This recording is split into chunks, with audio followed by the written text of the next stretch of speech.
Bonjour à toutes et à tous, ravi de vous retrouver sur le plateau de Smart Food, votre magazine quotidien sur Bismart qui s'intéresse à l'alimentation sous toutes ses formes. Stress, fatigue, baisse de morale ou d'énergie. Et si la solution se trouvait dans un simple verre d'eau, c'est en tout cas la promesse des eaux dites fonctionnelles, des boissons qui hydratent, oui, mais qui apportent un bienfait supplémentaire, une valeur ajoutée, saveur santé, sur laquelle surfent de nombreuses marques. Petite nouvelle, comme géant de l'agroalimentaire. Mais les bienfaits revendiqués de ces boissons sont-ils réels?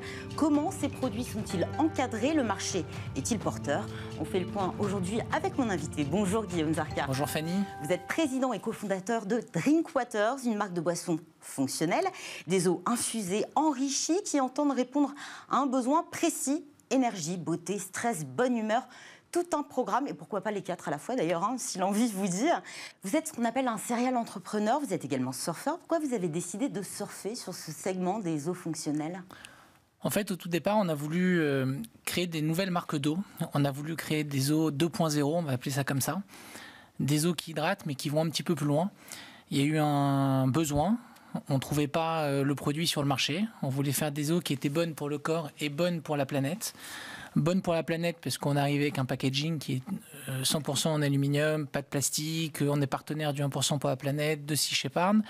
L'aluminium qui remplace le plastique traditionnel. Qui remplace le plastique traditionnel dans notre démarche. Et ensuite, on a voulu faire une eau qui fasse du bien. Ça veut dire enrichie en vitamines, en minéraux.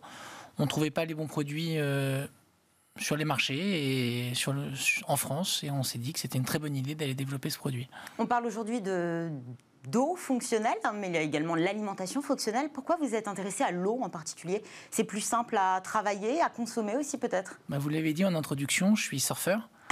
Et c'était plus naturel pour moi d'aller vers l'eau que... C'est votre élément? C'est mon élément. Et puis, depuis que je suis tout jeune, je me fais moi mes eaux. Ça veut dire que depuis que je suis petit, j'ai toujours une gourde dans laquelle je rajoute un peu de citron, j'infuse un peu de concombre, je rajoute un petit peu de vitamines. Donc c'est quelque chose dans lequel j'étais beaucoup plus à l'aise. Justement, en parlant de ces eaux recettes homemade, on va dire, le marché effectivement des eaux aromatisées est en plein essor. Alors peut-être qu'on peut considérer ça comme une alternative aux sodas qui sont largement montrés du doigt pour leur taux de sucre très élevé. Le goût, c'est l'une de vos priorités sur vos produits?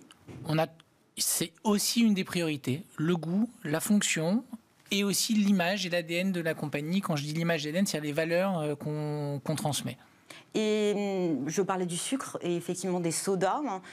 Quel sucre dans vos eaux? On est à moins de 10 calories pour 100 millilitres. On est à moins de 30-40 calories. Du vrai sucre, de la pas de sucre. de l'aspartame? Très bonne question. Pas de sucre ajouté. Que du sucre naturel des fruits.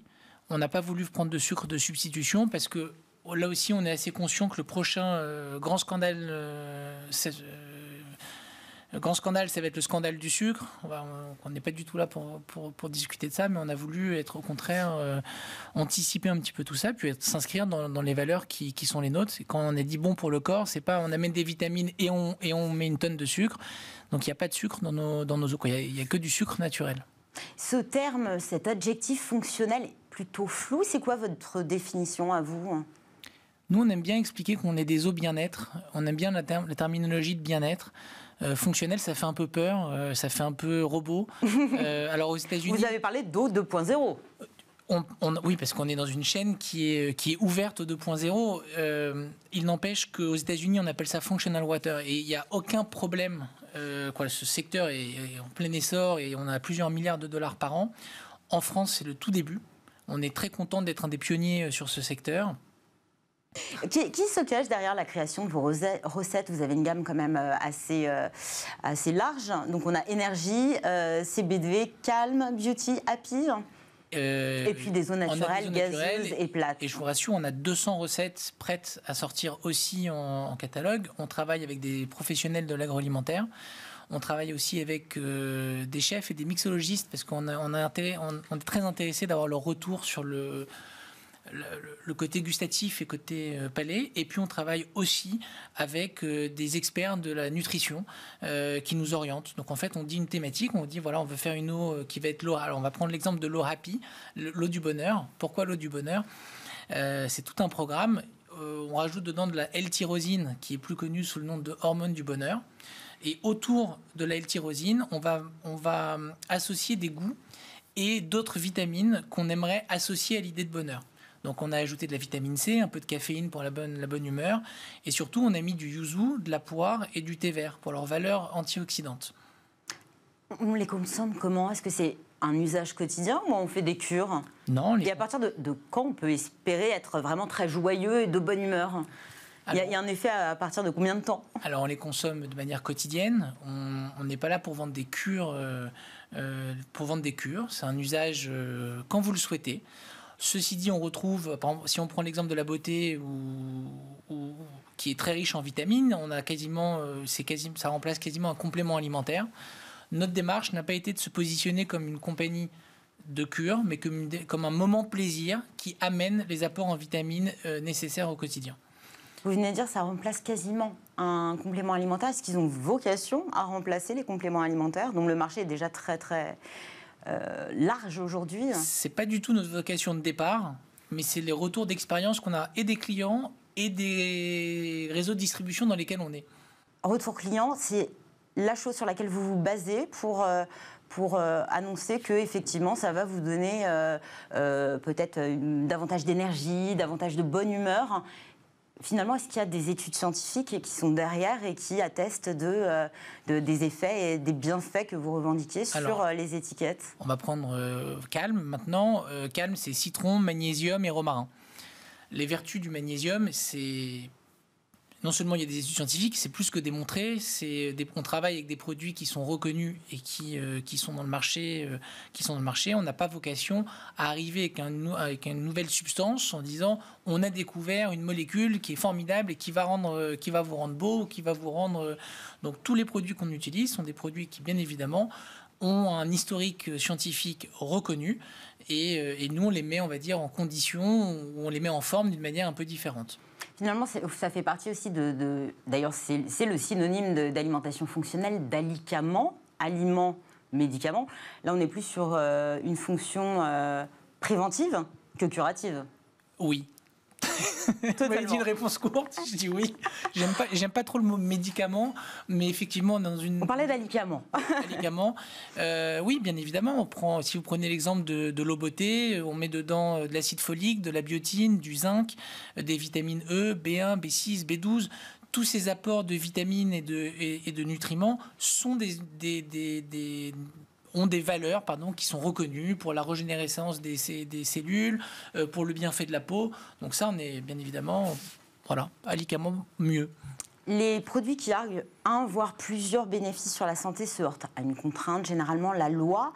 En la matière, la réglementation européenne est l'une des plus strictes. Elle exige effectivement que les bénéfices soient prouvés par une étude scientifique. Est-ce que vous avez mené des études? Et lors de la création du packaging, est-ce que ça a été un petit peu le casse-tête finalement de savoir est-ce que je peux mettre telle ou telle chose sur cette étiquette? Alors on travaille avec des laboratoires, on a la chance de travailler avec des laboratoires qui ont une dimension européenne, voire internationale. Quand je dis international, c'est mondial. Bien évidemment, nos étiquetages sont passés au crible par leurs services juridiques en sachant ce qu'on peut dire et pas dire, parce qu'il y a on peut pas... On vous a dit clairement ce que vous ne pouviez pas dire, bien sûr. Typiquement sur énergie. Bien sûr, il y a plein de choses qu'on ne peut pas dire. On ne peut pas dire que... sur beauté, moi je vais aller sur beauté parce que c'est ce à quoi je pense tout de suite, on n'a pas le droit de dire que ça rend beau. On n'a pas le droit de dire que c'est bon pour la planète. On n'a pas le droit de dire, alors là je vais même un peu plus large que sur la partie vitamines et contenu, c'est même dans le fait que le produit qu'on utilise, si on dit qu'il est bon pour la planète, ça veut dire qu'on dénigrerait d'autres types de packaging. Et ça, on n'a pas le droit de le dire. Donc ça, on est suivi, contrôlé, et on nous a même tiré une fois les oreilles, et on a rectifié le tir très rapidement. Et ce qu'il est conseillé de faire généralement. Finalement, votre cible, ce sont les jeunes, des jeunes plutôt urbains. On est vraiment sur la cible millennials. La cible, c'est les gens qui veulent faire attention à eux. Alors nous, on a une stratégie qui est plutôt orientée 20-45 ans parce qu'on a un de nos associés cofondateurs qui est un petit peu l'idole de cette génération. Qui est Kev Adams. Kev Adams, exactement. Comédien humoriste. Exactement. D'ailleurs, c'est une valeur ajoutée aussi dans le projet ? Ah oui, bien sûr que c'est une valeur ajoutée. Et puis il s'implique, il n'est pas que investisseur, il s'implique, il regarde les goûts, il s'implique sur le packaging, sur la communication. Donc on a beaucoup de chance de l'avoir avec nous comme associé. Mais on a aussi beaucoup de personnes un peu plus âgées que la cible qu'on avait identifiée au départ, qui raffolent du produit, notamment du fait qu'il n'y ait pas de sucre. Et qui recherchent des sodas ou des boissons, on va dire, hydratantes, un peu plus rigolotes, on va dire, que de l'eau. Et pas forcément estampillé 0 calories. Est-ce qu'il y a des pays où les eaux fonctionnelles fonctionnent particulièrement bien, où il y a vraiment le public, les États-Unis? Les États-Unis, le marché, il est à plus de 7 milliards aujourd'hui. Ils sont très, très, très en avance sur le reste du monde. Le Japon, la Corée, l'Europe du Nord. Et en France, vous sentez qu'il y a des réticences? L'accueil est plutôt bon? L'accueil est bon. Au départ, alors... Il est bon quand on dit qu'on est une eau bien-être. Quand on utilise le mot fonctionnel, le terme a un effet un peu bloquant. Il y a le terme fonctionnel sur l'étiquette. Il y a le terme fonctionnel et le prochain batch, il y aura bien-être et plus fonctionnel parce qu'on s'est rendu compte que ça faisait peur aux gens fonctionnels, alors qu'au contraire, une fois qu'on leur explique que c'est un terme générique et que c'est pas un gros mot, ils adorent, ils comprennent que c'est bien. Donc selon vous, il y a quand même de la pédagogie à faire auprès des potentiels consommateurs? Il y a de la pédagogie dans les réseaux de distribution et il y a aussi de la pédagogie chez les consommateurs. On organise d'ailleurs nous plein de journées avec de l'animation commerciale dans les points de vente pour faire goûter. Et puis une fois que les gens goûtent, souvent le taux de transformation est formidable et reste. Vos eaux sont globalement plus chères que leurs homologues sans valeur ajoutée. Comment on peut faire baisser le prix? Vous comptez sur quoi? Sur l'effet volume? Alors, on n'est pas beaucoup plus cher, si je peux me permettre. D'abord, on est dans une boisson qui se situe au rayon snacking. On est dans la moyenne du rayon snacking. Et ça a été très important pour nous de tenir un prix qui soit extrêmement raisonnable. Nos eaux sont vendues entre 2,50 € et 3,50 €. Donc, on est vraiment dans le segment là où il faut pour un demi-litre. Il n'empêche qu'on a des énormes frais. D'abord, le contenu coûte très cher. Et le fait qu'on ait opté pour un packaging en aluminium et non plastique nous coûte 30 fois plus cher Merci beaucoup Guillaume Zarka. Je rappelle que vous êtes président et cofondateur de Drinkwaters. C'est la fin de cette émission. Merci à tous de nous avoir suivis. Je vous donne rendez-vous demain pour un nouveau numéro de Smart Food. Excellente journée sur Bismart. À demain.